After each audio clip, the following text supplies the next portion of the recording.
ቅዱስ ቅዱስ ወስልጡን አምላኽና ባሂልካ ተቐበል ውዳሴ ማሕበርካ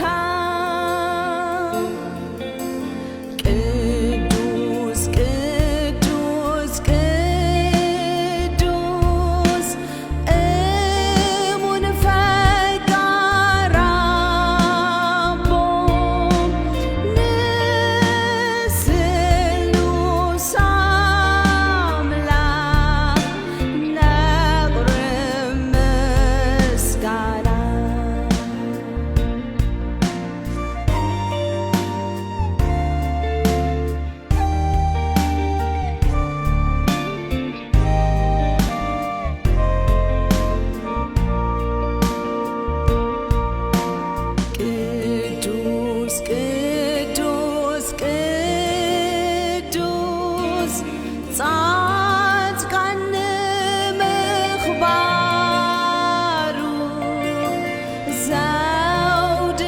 ዘውድታቶም ቅድሚ መንበሩ ይድርብዩ ቅድሚ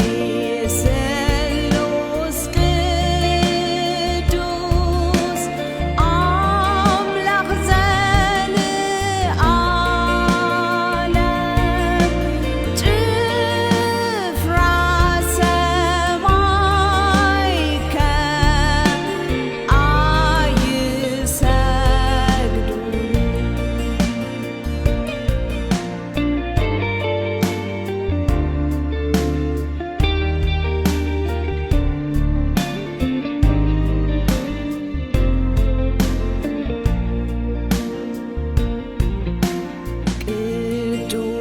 ቅዱስ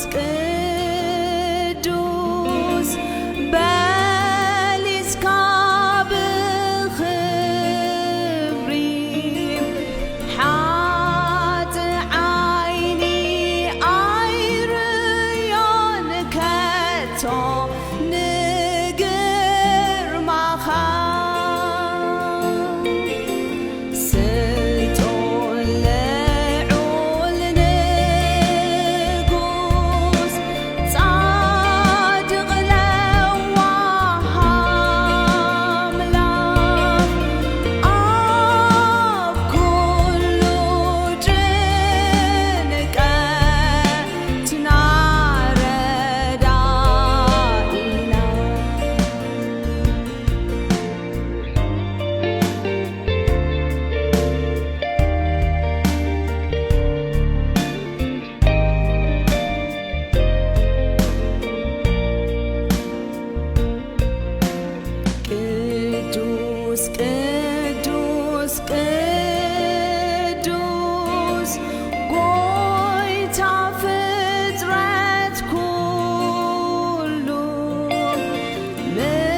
እግዚአብሔር ኣብ ቅዱስ መቕደሱ ኣሎ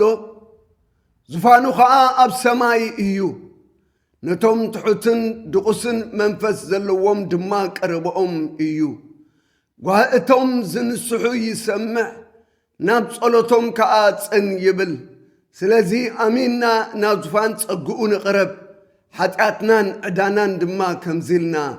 ንተኣመን ኣነ ሽጉር ሓጥእ ምስ ኃጢአት እተወለድኩ ሰብ ድሓር ድማ ብኹሉ ዘበነይ ዙሕ ዓይነት ኃጢአት ንኣኻ በዲለ እሞ ምሉእ ልበይ ኃጢአተይ እናዘዝ ኣለኹ ወቅዱስ ጻድቕ ኣምላኽ ኩሉ ዝከኣለካ ኣቦ ንኣኻ ልዕሊ ኩሉ ገይረ ንብጻየይ ድማ ከም ነፍሰይ ከም ዘይፈተኹ ይእመኖ ኣለኹ ብሓሳብ ብቓል ብግብሪ ንኣኻን ቅዱስ ትእዛዛትካን ዓገብኩ ስለዚ ከም መጠን ጽድቅኻን ከም ብዝሒ ኃጢአተይን እንተፈረድካለይ ናይ ዘላለም ኩነኔ ከም ዝግባአኒ እፈልጥ ኣለኹ ሕጅግና ኣታፈቃር ሰማያዊ ኣቦ ናባኻ ንዝምለሱ ኩሎም ብህያው እምነት ከዓ ናብ ምሕረትካን ናብ ምግባር መድሓኒና ኢየሱስ ክርስቶስ ንዝምሕፀኑ ኩሎም ብኃጢአቶም ንዝናዘዞ ኃጥኣን ብለውሃትካን ብጸጋኻን ክትቀበሎም ተስፋ ሃብካ ኣታቶም ዝበደሉኻ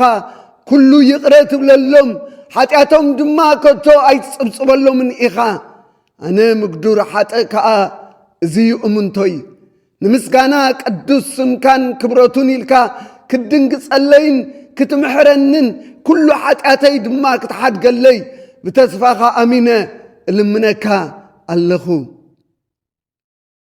እቲ ኩሉ ዝኽእል ናይ ዘላለም ኣምላኽ በቲ ዘይምርመር ዓብዪ ምሕረቱ ስለ ምግባር ኢየሱስ ክርስቶስ ኢሉ ኩሉ ኃጢአትና ይቕረ ይበለልና ንብረትና ክነቕንዕ ጸጉኡ ይሃበና ምስኡ ድማ ናይ ዘላለም ህይወት የካፍለና አሜን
ሳኻትኩም የኹም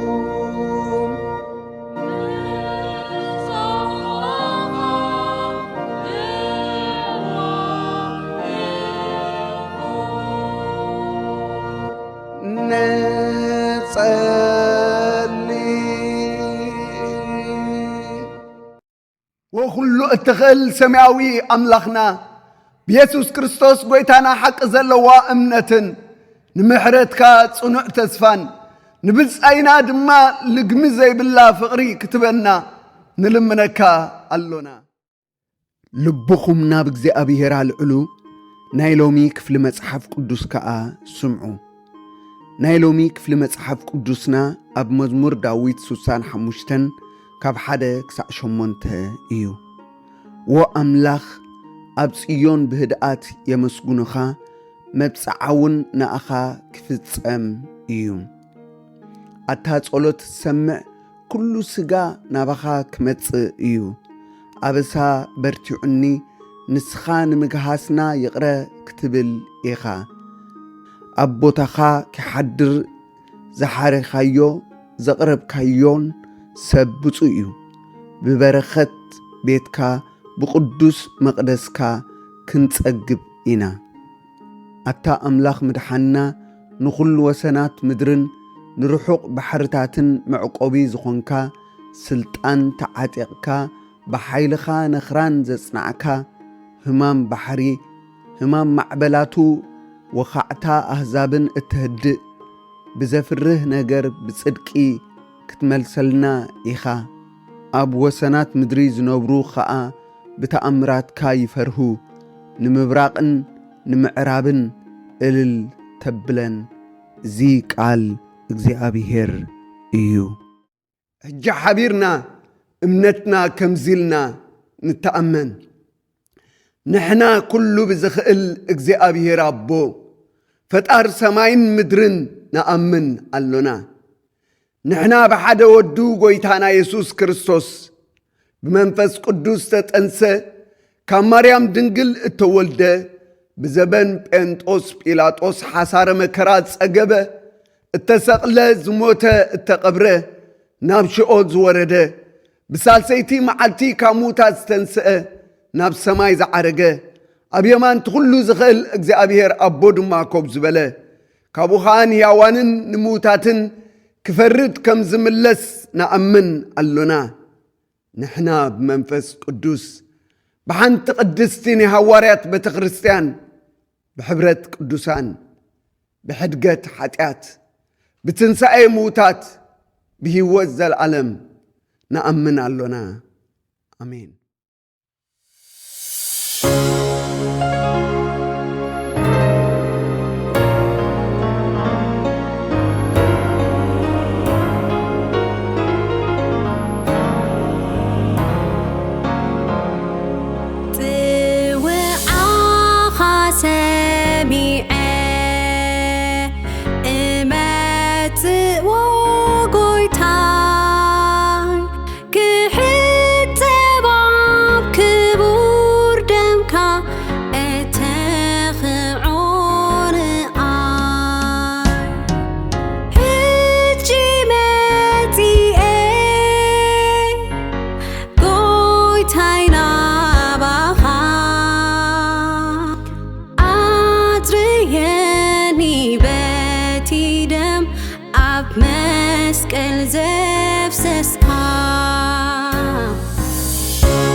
نصلي قدوس سماوي እግዚአብሔር አምላኽና ክብርን ምስጋናን ዕቤትና አኻ ይኹን ሕጂውን ስለትፈትወና በቃልካ ጌርካ ትጓሴና እሞ ነቲ ዝሃብካና ቃላት ኩሉ አስተውዒልና በህይወትና ክንጥቀመሉ ባዕልኻ ርዳአና ስምዓና ስለቲ ክቡር ስምካ አሜን።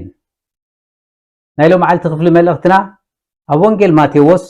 ምዕራፍ 3 ካብ ፍቕዲ 13 ክሳብ 17 ዘሎ ብስም ጎይታና ኢየሱስ ክርስቶስ ከምዚ ኢለ እንብቦ። ሽዑ ኢየሱስ ብዮሐንስ መጥመቕ ክጥመቕ ካብ ገሊላ ናብ ዮርዳኖስ መፀ። ዮሐንስ ግና ንዓይ በዓኻ ምጥማቕ የድልየኒ ንስኻ ዶ ናባይ ትመጽእ ኢሉ ኣበዮ። ኢየሱስ ከዓ ኩሉ ጽድቂ ክንፍጽም ይግባአና እዩ እሞ ሕጅስ ይኹን ደኣ ሕደግ ኢሉ መለሰሉ።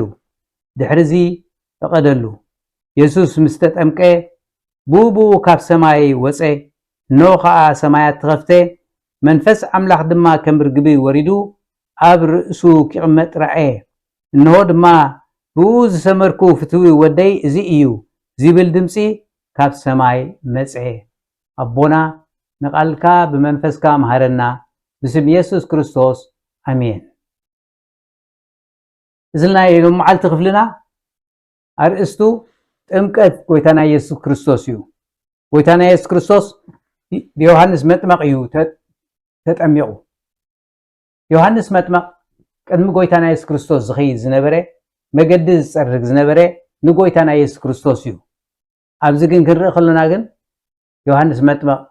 ንጎይታና ኢየሱስ ክርስቶስ የጠምቆ። ዮሐንስ መጥመቕን ጎይታና ኢየሱስ ክርስቶስን እንታይ ርክብ ኣለዎም ክንብል ንኽእል ኢና። ስጋዊ ርክብ ከም ዘለዎም ኣብ ወንጌል ሉቃስ ገልጸልና እዩ። እቲ መልአኽ ናብ ማርያም መጺኡ ምስ ተዛረባ ኣነ ደኣ እዚ ሰብኣይ ከይፈለጥኩ ከመይ ኢሉ ክኸውን ምስ በለቶ እቲ መልአኽ ድማ እነሆ እኳ ኤልሳቤጥ ዘመትኪ እታ መኻን እዚ ወርሒ እዚ ህፃን ክትወልድ ሻድሻይ ወርሓ እዩ ይብላ። እታ ዘመትኪ ክብል ከሎም በኣር ኣዝማድየን ምስ ማርያምን ኤልሳቤጥን ኤልሳቤጥ ካ ኣደ ዮሐንስ መጥመቕ ስለ ዝኾነት በዚ ምክንያት እዚ ኣዝማድዮም ግን ብሓንሳእ ድዮም ዓብዮም ብስጋ ፋልጡ ድዮም ኣብ ቃል ኣምላኽ ይገልጸልና ድዩ መንፈሳዊ ምፍላጥ ከም ዘለዎም ግና ክንርዳእ ንኽእል ኢና።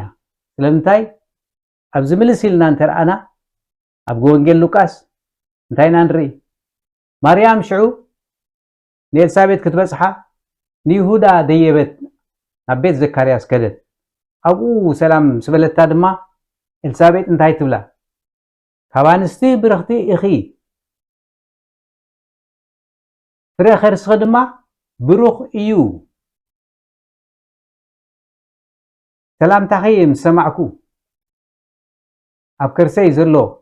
ህፃን ብሓጎስ ተበራበረ ኢላታ መንፈስ ቅዱስ ከዓ መሊእዋ ሽዑ ቀፂላ ኣብቲ መወዳእታ እንታይ ትብላ እቲ እግዚአብሔር ኣምላኽ ተዛሪብዎ ዝኣምን ዘበለ ኩሉሲ ብሩኽ እዩ ንስኺ ከዓ እግዚአብሔር ተዛሪብኪ ካብ ኣመንኪ ብርኽቲ ኢኺ ካብ እግዚአብሔር እትነግረላ ቃል ይፍጸም እዩ እሞ እታ ዝኣመነት ብርኽቲ እያ ንስኺ ብርኽቲ ኢኺ ንዓኣ ጥራይ ዘይኮነ እታ ዝኣመነት ነፍሲ ንሕጂ ጥራይ ዘይኮነ እንድሕሪ ሕጂ እውን እታ ተኣምን ነፍሲ ናይ እግዚአብሔር ቃል ኣምላኽ ተኣምን ንሳ ብርኽቲ እያ ኢላ ምስክርነት እያ ትህባ ማርያም ሽዑ መዝሙር ትዝምር ጥዑም ዝኾነ ግሩም ዝኾነ መዝሙር እዩ ግዜ ክትረኽቡ ከለኹም ኣብ ወንጌል ሉቃስ ምዕራፍ 1 ካብ ፍቕዲ 46 ጀሚርኩም አንብቦ ማርያም ድማ በለት ነፍሰይ ንእግዚአብሔር ተዕብዮ መንፈሰይ ከዓ በአምላኸይ በቲ መድሓኒየይ ባህ ይብሎ ውርደት ባሪኡ ስለ ዝረአየ ተሓያል ዓብይ ነገር ገይሩለይ እሞ ስሙ ቅዱስ እዩ ኢላ ትዝምር እነሆ ካብ ሕጂ ኩሎም ወለዶ ብፅእ ትኽብሉን እዮም ዘይግባእኒ እኳ ክነሱ ባርያ ክነሰይ እትብል ዘላ ምሕረቱ ነቶም ዝፈርህዎ ንውሉድ ወለዶ ይነብር ንዓይ ጥራይ እውን ዘይኮነ ምሕረት ናይ እግዚአብሔር ነቶም ዝፈርህዎ ነቶም ዝኣምንዎ ንውሉድ ወለዶ ይነብር ንዓና እውን እዚ መልእኽቲ እዚ ሕጂ ዘመረቶ መዝሙር ንሱ እዩ ኣብዚ ወለዶ እዚ ከይተረፈ ነቶም ንእግዚአብሔር ዝፈርሁ ነቶም ንእግዚአብሔር ዝእዘዙ ነቶም ቃል ኣምላኽ ዝሰምዑ በረኸት ኣለዎም እያ ትብለና እምበኣር እግዚአብሔር ኣምላኽ ነዚ ክምድብ ከሎ ምናልባሽ ናይ ጎይታና ኢየሱስ ክርስቶስ ጥምቀት ኣቐዲሙ 750 ዓመት ኣቢሉ ብነቢ ኢሳያስ ብነቢ ሆሴዕ ገይሩ በቶም ነቢያት ይዛረብ ነይሩ እዩ ኣብ ትንቢተ ኢሳያስ እንተኸድና ምዕራፍ 7 9 11 61 42 ኩሉ ብዛዕባ ጎይታና ኢየሱስ ክርስቶስ ትንቢት ተነጊሩሎ ንሎም እውን ምናልባሽ ሆሴዕ ዝበሃል ነቢ ስለ ዝነበረ ንሱ እውን ኣብ ግዜ ኢሳያስ ዝነበረሉ እዩ ነይሩ ስለዚ ሆሴዕ ብዛዕባ ጎይታና ኢየሱስ ክርስቶስ ዝበሎ ናቱ ዛንታ ቅርብ ፍልይ ዝበለ እዩ ምክንያቱ ሆሴዕ ሲ ሰበይቱ ሰለስተ ቆልዑ ወሊዶም ብሓንሳእ ነብሩ ነይሮም ንሳ ከዓ ዘምያ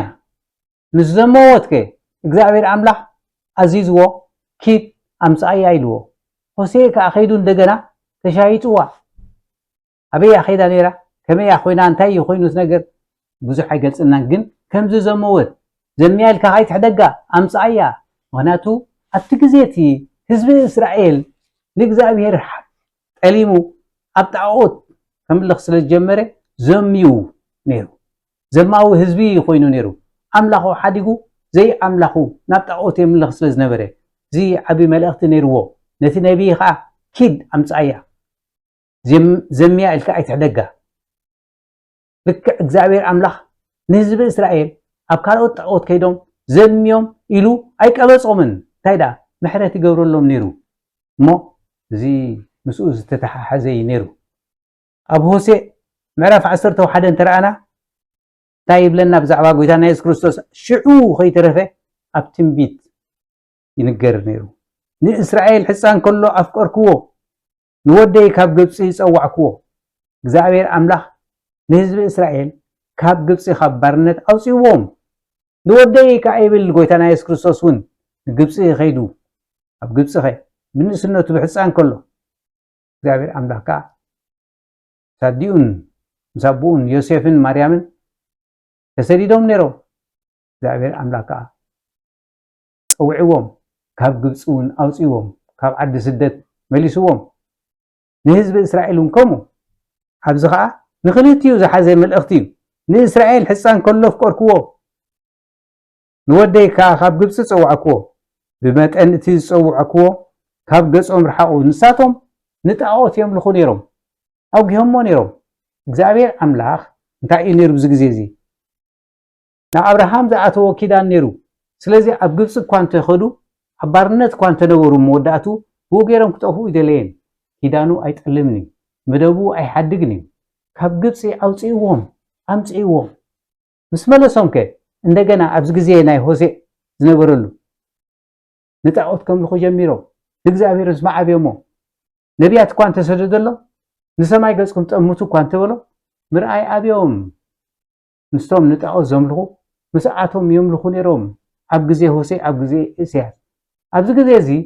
ንግብፂ ክሰዶም ይኽመልሶም ኣይበለን እግዚአብሔር ታይዳ ገይሩ ሓዲግዎም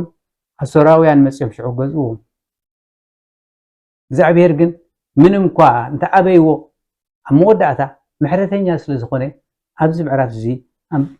ኣፀቢቕና ምሰንበብናዮ ብዛዕባ እቲ ክቕፅል ዘለዎ ኣብ ሃገሮም መፅኦም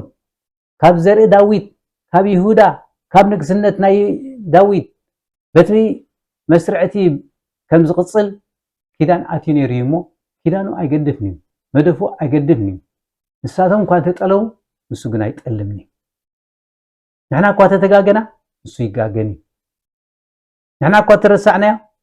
ሓድገናን እዩ ንሕና እኳ እንተጠፋእና ይጓስየና እዩ ኣብ ሂወትና ኣይሓድገናን እዩ ህዝቢ እስራኤል ኣብነት እዮም እምበር ህዝቢ እስራኤል ካብ ካልእ ሰብ ዝተፈልዩ ኮይኖም ኣይኮኑን ብህዝቢ እስራኤል ገይሩ ብኣብርሃም ገይሩ ግን ኣህዛብ ዓለም ክባረኹ እዮም ህዝቢ እስራኤል ጥራይ ክባረኹ ኣይበለን ኣህዛብ ዓለም ኣነ ንስኻትኩም እውን ክንባረኽ ኢና ኣይሓድገኩምኒ ኣይጥንጥለኩምኒ መድሓኒ ክሰደልኩም እየ እቲ በረኸት ናይ ኣብርሃም ንኩሎም ኣህዛብ እዩ ጎይታና ኢየሱስ ክርስቶስ ትዘምፅኦ ብርሃን ንኩላትና እዩ ስለዚ ኣብዚ ግዜ እዚ ከይተረፈ እግዚአብሔር ክዛረብ ከሎ ንበዓሊም ሰውኡሉ እንጣዖትካ ዓጠኑ ንኻልኦት ጣዖታት ይዓጥኑ ነይሮም የምልኹ ነይሮም ኣነ ንኤፍሬም ኣታተኽዎ ኤፍሬም ክብል ከሎ እስራኤል ማለት እዩ ንእስራኤል ኣታተኽዎ ኣይሓደክዎን ኣብ ቅልፅመይ ሓቂፈዮ ብገመድ ገይረ ስሒበዮ ትገመድ ከ ብፍቕሪ እዩ ዝብል ኣብዚ ኣነ ብገመድ ሰብ ብማእሰር ፍቕሪ ሰሓብክዎ ከምቲ ካብ ምንጋግኦም ኣርዑት ዘልዕል ኮንክዎም ብልዒ እውን ኣቕረብኩሎም ወ ንሳቶም ሲ ኣርዑት ነይርዎም ኣብ ምንጋግኦም ከዓኒ ሰኸም ነይርዎም ኣነ ግን መግቢያ የቐሪበሎም ናብ ሃገር ግብፂ ኣይመለስኩም ግናኸ ምምላስ ስለ ዝኣበዩ ኣሶራዊ ይነግሶ ኣሶራውያን መፅኦም ገዚኦሞም ወ ስለቲ ተማረኽዎ ምኽሮም ስለ ሰይፊ ኣብ ከተማታት ከንበርብሩ ንመሃሪታቱ ድማ ይኸሞን ክውሕጦን እዩ እዚኣቶም መፅኦም ወ ኣብቲ ሃገር ስለ ዝኣበይዎን እግዚአብሔር ህዝበይ ካባይ ንምኽዳዕ ልቡ ተሰቕለ ነቢያት ገይረ ኣነ ሰደሎም ነይረ መልእኽቲ ነግር ነይረ ናባይ ክጥምቱን ላዕሊ ክጥምቱን ንሳቶም ግን ኣይሰምዑን ኣብ መወዳእታ እንታይ ይብል ሽዑ ኣነ ግን ንኤፍሬም ኣይሓደክዎን ኣነ ንእስራኤል ኣይሓደክዎን ኣነ ኣምላኽ እየ ኣነ ሰብ ኣይኮንኩን ኣነ ቅዱስ እየ ይብል ኣብ መወዳእታ ኣብ ፍቕዲ 9 ኣነስ ኣምላኽ እየስ ሰብ ኣይኮንኩን ኣብ ማእከልካውን ቅዱስ እየ እምበር ብነድሪ ቁጥዓ ኣይመፅን እየ ብሕርቃን ጥራይ ከይድን እየ ኣይቀብፀካን እየ ኢሉ እዩ ነቲ ህዝቢ እስራኤል ነቲ ዕላማናቱ ክገብር ኩሉ ግዜ ብዓይኒ ምሕረት ዝጥምቶም እሞ ከምቲ ዝመደቦ ከዓ ጎይታና ኢየሱስ ክርስቶስ ኣብ ይሁዳ ኩለት ኣብኡ ኸ ብዮሃንስ ክጥመቕ ዮሃንስ መጥመቕ ከ መገዲ ክፀርግ ድሮ 750 ዓመት ኣቀዲሙ ገሊፅሎም ኣብሪህሎም ከይተቐልቀለ ከሎ እዚ ነገር እዚ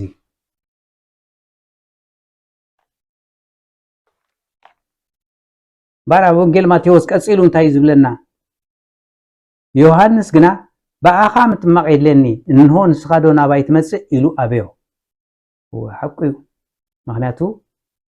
ንሱ ካባይ ዓቢ ኣነ ካብኡ ይንእስ ስራኻ ሳኣኑ ከኣስር እኳ ዘይበቅዐ أسعنو خسكم زي بكعي إليو نسو زلاليو نيرو سلازم مسمس أنا دا أبا أخات مقبر نسخة بقى كتما له شو قويتنا يسوع كريستوس قنتايب له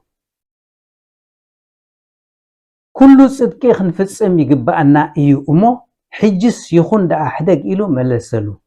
كل صدق خنفصم يقبأنا إيو እግዚአብሔር አቦይ ንደቂ ሰባት ንጽድቂ ኢሉ ይሰደን ዘሎ ስለዚ እቲ መደብ እቲ ዕላማ እቲ ስራሕ እቲ ዕዮ ደቂ ሰባት መታን ክጸድቁ ደቂ ሰባት መታን ክምለሱ መጽኤ ዘለኹሞ ሕጅስ ይኹን ዳ ስለምንታይ ኃጢአተኛታት ስለዝኾኑ ስለዚ እቶም ኃጢአተኛታት ኣብ ዮሐንስ መጥምቅ መጽዮ ይናዘዙ ይንስሑ ነይሮም ኃጢአቶም حدقلهم قويتنا يسوع كريستوس كا حتياتو حدقلو حتياتنيا دي و حتيات كوينو سلامتاي حتيات ناتنا تزكيمو بزي مخنيات زغا كتمق تقريبو ناتو حتيات سلازلو يكونن تايدا ناي عالم حتيات تزكيمو نصدقي ناتو خاني سوات تورس نحنا ناتو صدقي ورثنا نتناتنا حتياتكا نسو ورثوه نحنا قصالات كلنا سمبرات كلنا نتناتنا قصلن سمبرات نسو وسيدو انا طيات غيرنا حتياتنا وسيدو صدقو البسونا اب مالت باولوس نفسب قرنطوس معرف حموشته فودي اسران كلتن كالاي قرنطوس عرف حموشته فودي اسران حدن جميرو سلازم نحنا اب كند كريستوس لوخاتينا امو يبل حوريا باولوس يقوم زلو املاح بعنا غيرو يبعدكم الله الراي نحنا بو صدقي انتي كنكون نحنا متان صدقان كنكون نتي حتيات زي فلته اب كندانا حتيات غبرو نتي حتيات زي بلو غويتنا يسوع كريستوس حتياتون زي فلت حتيات غبرو نتناتنا حتيات أبو أسكمو مس أملاح تعرقو نابلنا أكن دكرستوس كنا نلمنكم علونا لازم خنيات صغا دك سبات ما أملاح تعرقو قويتنا يسوع كريستوس تسكيمو نتي حتيات دك سبات كي وريسوم انتاي صدقي ناي قويتنا يسوع كريستوس سلازي لازم خنيات زيو قويتنا يسوع كريستوس يوحنس حجس يخون دا كل صدق خنفصم يقبأنا يو سبلو زلو أبا قصيلنا ون أبا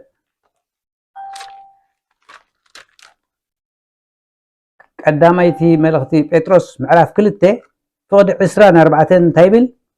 نحاتيات مويت ناس نصدق مئنتي خنبر نتنا حاتيات ناتنا نعو مويت ناس نصدقي متان كنبر نسو بعلون حاتياتنا اب سغو اب انچيتي صورو ام مسقل صورو مالتي بغسلو يخوم زحوخوم بغسلنا غوتانا يسوع كريستوس نحنا حوينا ስለዚህ እንታይ ዝገልጸልና ዘሎ ባርከስ ነቲ ሓጢአትናትና ኣብ መስቀል ተሰኪሞ ንሱ ከም ሓጢአተኛ ኮይኑ ንሕና ኸ ነቲ ናቱ ጽድቂ ወሪስና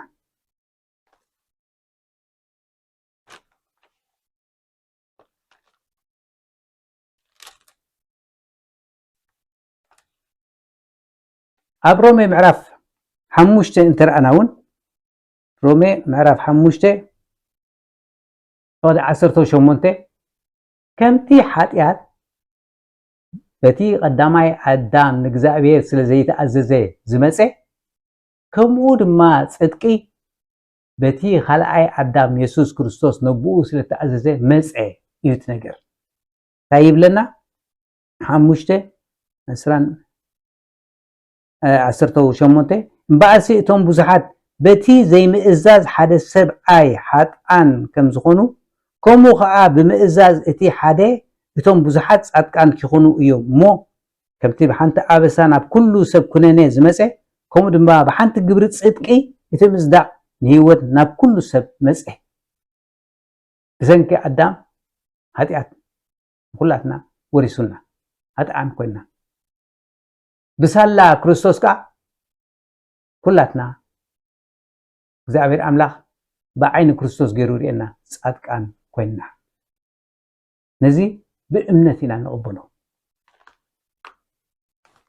ኣብዚ ናይ ሎሚ እምበኣር ቀፂልና እንተንብብና እንታይ ይብለና ቀፂሉ ኣብዚ ግዜ እዚ ጎይታና ኢየሱስ ክርስቶስ ብዮሃንስ መጥምቕ ምእንቲ ጽድቂ ኢሉ ተጠምቂቑ ኢየሱስ ምስ ተጠምቀ ቡቡ ካብ ማይ ወፀ እነሆ ከዓ ሰማያት ተኸፍተ መንፈስ ኣምላኽ ድማ ከም ርግቢ ወሪዱ ኣብ ርእሱ ይቕመጥ ረአየ መንፈስ ኣምላኽ ድማ ካብ ሰማይ ወሪዱ ኣብ ርእሱ ክጥምቕ ረአየ እዚ እውን ኣቐዲሙ እግዚአብሔር ኣምላኽ ንህዝቡ ዝገልጸሎም ዝነበረ እዩ ኣብ ትንቢት ኢሳያስ ምዕራፍ 42 ተርአና እንታይ ይብል እንሆ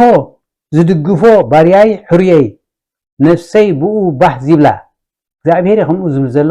ብዛዕባ ኢየሱስ ክርስቶስ መንፈሰይ ኣብ ልዕሊኡ ኣሕዲረ ንሱ ንህዛብ ፍትሒ ከውፅኣሎም እዩ ኣቐዲሙ መንፈስ እግዚአብሔር ኣብ ጥምቀት ጎይታና ኢየሱስ ክርስቶስ ከም ዝወርድ ብነቢ ኢሳያስ ገይሩ እውን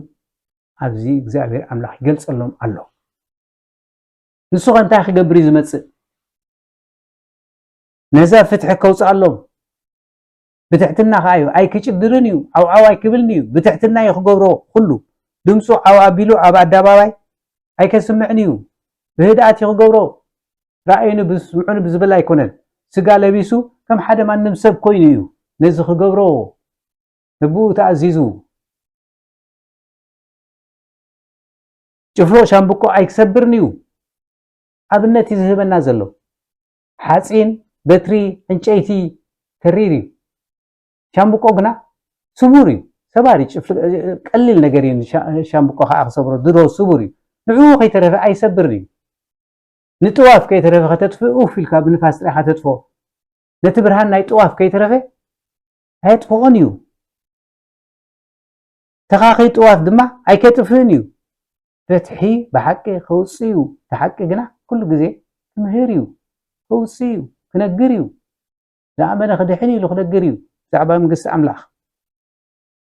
ፍትሒ ኣብ ምድሪ ክምስርት ሓይሉ ኣይሓምቕን ኣይሕለን ደስታትካ ሕጉ ክፅበያ እየን ኩላተን ነዚ ዝብል ዘሎ መን እዩ እግዚአብሔር ኣምላኽ ይኹም ዘሎ እግዚአብሔር ኣምላኽ መን እዩ እቲ ንሰማያት ከም ቴንዳ ዝዘርግሐ ክንደይ ሰማያት ኣሎ ንዕኡ ዝዘርግሐ እቲ ንምድሪ ምስ ብቁልታኣ ኩሉ ትብቁሎ ዘበለ ዝፈጠረ ኣምላኽ ይኹም ዝብል ዘሎ እቲ ንሰማያት ዝፈጠረ ዝፈጠሮን ዝገተሮን ንምድርን ንሳዕ ተብቁሎ ዝዘርግሐ ነቲ ኣብኣ ዘሎ ህዝቢ ከዓ ትንፋስ ዝሃበ ንደቂ ሰባት ቀፂሉ ኸ መንፈስ እግዚአብሔር ዝሃበ ትንፋስ ሂቡ መንፈስ ኣምላኽ ከዓ ዝሃበ እግዚአብሔር ይኹም ዝብል ዘሎ ኣዒንቲ ዕውራት ምእንቲ መን ከምዚ ክገብር ጎይታና ኢየሱስ ክርስቶስ ምስ መፀ ኣዒንቲ ዕውራት ምእንቲ ክትከፍት ንእስራት ካብ ማእሰርቲ ስጋዊ ማእሰርቲ ጥራይ ዝዓለም ኣይኮነን ቶም ብሓጢኣት ተኣሲሮም ዘለዉ ድማ ክፈትሕ ካብ ቤት ማእሰርቲ ነቶም ኣብ ፀልማት ዝነብሩ ከዓ ካብ ማእሰርቶም ምእንቲ ክተውፅእ ኣነ እግዚአብሔር ብጽድቂ ፀዋዕኩኻ ነዚ ዕዮ እዚ ንጽድቂ እየ ፀዋዕኩኻ ደቂ ሰባት መታን ናብ ጽድቂ ከተምፅኦም እየ ፀዋዕኩኻ ከመይ ዝፈትወና እግዚአብሔር ኣምላኽ ንሓደ ወዲ ከምዚ ክህበና ከሎ ንሱ ክሳቀ ከሎ ንሕና ድማ ክንሓዊ ንሕና ክንጠልሞን ኩሉ ግዜ ድማ ካብ ትእዛዝ ወፂና ክንነብር ከለናስ ዘይሓድገና ጓሳ ዘይጥንጥነና ዘይገድፈና መን ይኸንሱ ሰማይ ሰማያት ዝፈጠረ ንምድሪ ኩሉ ብቁልቶ ኣብኣ ዝወቁልን ዝገበረ ኩሉ ዝኽእል ኣምላኽ ንሓደ ወዲ ሰብሲ እንታይ ኮይኑ እዩ ክሳዕ ዝዘፍቅሩ ሓንቲ ካብተን 99 ሓዲጉስ ክደልያ ዝኸይድ ንዓይን ንዓኻትኩም ብኢድካ ክሕዘካ ክሕልወካ ኪዳን ህዝቢ ብርሃን ኣሕዛብ ክገብረካ እየ ይብሉ ጎይታና ኢየሱስ ክርስቶስ ኣነ እግዚኣብሔር እየ ይብል ሽዑ ስመይ እዚኣ እያ ክብረተይ ከዓ ንኻልእ ኣይሂብኒ ምስጋናይ ንፅሩብ ምስልታት ንጣዖታት ምስጋናይ ኣይሂብን እንሆ እቲ ናይ ቀደም ተፈፀመ እንሆ እቲ ዝሓለፈ እቲ ብኣዳም ዝመፀ እቲ ሓጢኣት ዝነበረ ተፈፂሙ እሱ ሓሊፉ እዩ ጎይታና ኢየሱስ ክርስቶስ ከዓ ሕጂ መፅኡ ሓድሽ ክነግረኩም እየ ሕጂ ሓድሽ ይመፅእ ዘሎ ከይተቐልቀለ ድማ ብዛዕባኡ ከስማዓኩም እየ ድሮ ከይመፅእ ከሎ ከይተቐልቀለ ከሎ ሕጂ ጀሚረ ነግረኩም ኣለኹ ኣቐዲመ ነግረኩም ኣለኹ ይብል እግዚኣብሔር ኣምላኽ ኣብ ትንቢት ኢሳያስ ምዕራፍ 42 ጎይታና ኢየሱስ ክርስቶስ እምበኣር ስለምንታይ ተጠሚቑ ሓጢኣት ስለ ዘለዎ ክናሳሕ ስለ ዘለዎ ናይ ንስሓ ጥምቀት እንዲ ነይሩ ኣይኮነን እንታይ ዳ ናያትና ሓጢኣት ስለተሰከመ ሓጢኣት ስለ ዝኾነ ነቲ ናትና ሓጢኣት ሒዙ ተጠሚቑ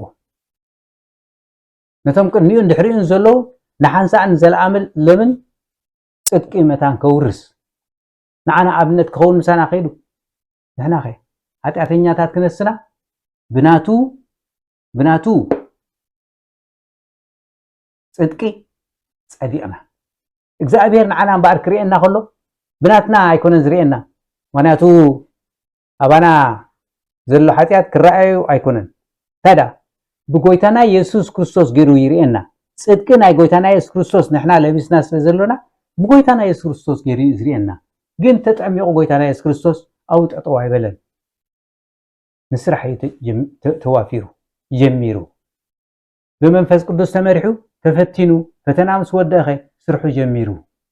እንታይ ክኽብል ጀሚሩ መንግስቲ ኣምላኽ ኢሉ ክሰብኽ ጀሚሩ ካብ መጀመርያ ክሳብ መወዳእታ ድማ መንግስቲ ኣምላኽ ኢሉ ሰብኽ ክምህር ጀሚሩ መንፈስ ኣምላኽ ዝተቐበለ ዘበለ ኩሉ ብስም ኣብ ወልድ መንፈስ ቅዱስ ተጠመቐ ዘበለ ኩሉ እዚ ፀጋ እዚ ኣለዎ እዚ ሓላፍነት ኣለዎ እቲ ጥምቀትና ንዓና ተጠሚቕና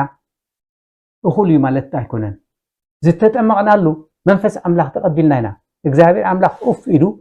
ትንፋስ ሂቡና ህያዋን ኮይና እግዚኣብሔር ኣምላኽ ከዓ ኣብ ጥምቀትና ብስም ኣብ ወልድ መንፈስ ቅዱስ ከዓ ኣጠሚቑና መንፈስ ቅዱስ ሂቡና እዚ መንፈስ እዚ ከዓ ኣብ ሂወትና ክንጥቀመሉ እዩ ዝደልየና መዓስ በብመዓልቱ ኣበይ ኣብ ገዛና ኣብ ጎረቤትና ኣብ ስራሕና ኣብ ሃገርና ኣብቲ መዓልታዊ ጉዕዞ ሂወትና ነቲ ንሱ ዝሃበና መንፈስ ቅዱስ ክንጥቀመሉ እዩ ሓይሊ ሂቡና ዘሎ እምበኣር ከምቲ ጎይታና ኢየሱስ ክርስቶስ ምእንቲ ፅድቂ ኢሉ ናባና ዝመፀ መዘውረሰና ነቲ ፅድቂ ለቢስና መንግስቲ ኣምላኽ ኢልና ከዓ ዓጢቕና በብመዓልቲ ንዕየየሉ ጥምቀትና መንፈስ እግዚኣብሔር ዝሃበና ኩሉ ንኽንዓየሉ እዩ ንርእስና ፀዲቕና ንኻልኦት ከዓ ንፅድቂ ክንስሕብ እግዚኣብሔር ኣምላኽ ባዕሉ ደግፈና ንፀሊ ኣቦና ከምቲ ቅድሚ ሕጂ ምሳና ዝነበርካ ሕጂ እውን ምሳና ኢኻ እሞ በብግዚኡ ሓግዘና ብመንፈስካ ጌርካ ምርሐና ነቲ ንገብሮ ዘበለ ኩሉ ድማ መንግስቲ ኣምላኽ እናበልና ኣሰር ኢየሱስ ክንከይድ ባዕልኻ ሓግዘና ስምዓና ስለቲ ክቡር ስምካ ኣሜን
ንሳኻትኩም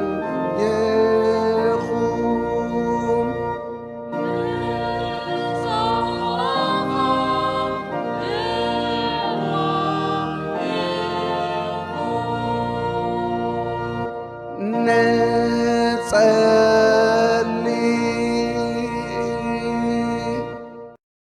ወዘለዓለማዊ ኩሉ ዝከኣለካ ኣምላኽ ናይ ኩሉ ፈጣርን ሓላውን ናባኻ ንምህለል ኣሎና ስለ ኢየሱስ ክርስቶስ ኢልካ መሓረና ኃጢአትና ይትዘክር ብመንፈስ ቅዱስካ ቀድሰናን ንገሰናን ከም ቃልካ በቅዱስ አካይዳ ክንመላለስ ብጸጋኻ ርድአና ንቤት ክርስቲያንካ በቃልካን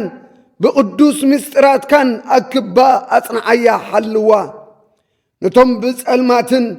موتن عرتن تأثيرهم زلو كله مازاب محرم برهانن هيوتن كرخوغا اتي زدحن صقاغا بونجيل حبهم نقدوس سمكان كبروتن يلكا نحنا كلاتنا دما بدحان كنبر بايتو منغست بارخ نبرت سلامن دحانن أوردلنا تعين زتك من أيران فسلنا ፀሓይን ማይን በብዋኑ ሃበና ኩሉ ግብርና ቁንዑን ጽቡቕን ክኸውን ምኽሪ ክርስትና ሓብረና ዘር ምድርና ኣብቁለልና ናፍርየልናን ግቡእ ግብሪ ጥበብን ጽቡቕ መነባብሮን ባርኸልና ነዞም ንዕዮ ማሕበርካ ኸቕንዑ ተኣኪቦም ዘለዉ ባርኮም እቲ ምእካቦም ከዓ ንኽብርኻን ንምዝርጋሕ መንግሥትኻን ክጠቅም ኣስምረሎም نزوم حجي تأكيبهم زلو مخارو بيت منغستي باركم حسابهم نخبري سمكان نمثل تان هاجرنان كخون بفرحات كان بتصبق سممعن أسلت اللوم وقز أبيهر نزا قدست نبرتك الكيدان بارخ لانا كوان نزوم حجي بالكيدان كتا أتاتو زداليو زلو باركم كيدان تنقطهم نزحدسون نزقربون بمحرت كار أيوم فلتأت كرستنا تقول أبا زي بالله أمنت عدلهم ناي حق تمهارخا خوينهم ورتك بتحق إزمالو من قد خاكم ملالسو مرحيهم نخلهم حمومات دخاتات عقلهم نزز أبابهم نموت نزق أروبون أرولهم نزق تماتن نمبلتاتن بلوهات كام هازولهم زي موتنا مسبت حرد أنا دحرز حلافيت يوتنا بقويتا يسوس كريستوس نايزل ألم بسأنا أما قلنا أب سمايات اتنبر أبونا سمكاي قدس من قصغات سمسا فأدكا خمتا أب سمايكم دماء أم مدري يخون ناي علت انديرانا لو مهابلنا نحنا نزبط دولنا كم زحدقنا اللوم بدلنا حدقلنا كاب كفا أدحنا النمبر أفتناي تأتونا من قصن حيلن كبرن نزال علمنا تكايمو آمين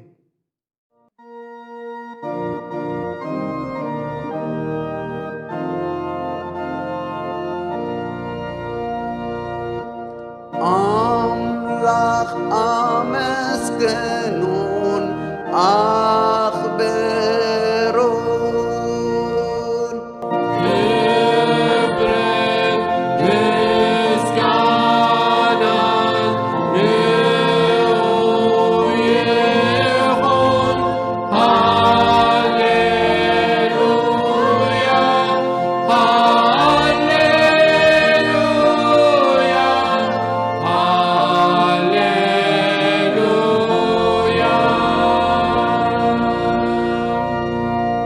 لبهم نابك زي أبيهر ملسو برغتون تقبلوا اكزي أبيهر يبارخكم يحلخم اكزي أبيهر قصو يبرهلكم تسقو يهابكم اكزي أبيهر قصو يملسلكم سلام خاء يهابكم بسم اكزي أبيهر أبون ودن منفس قدسن حدا أملاخ آمين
Stop.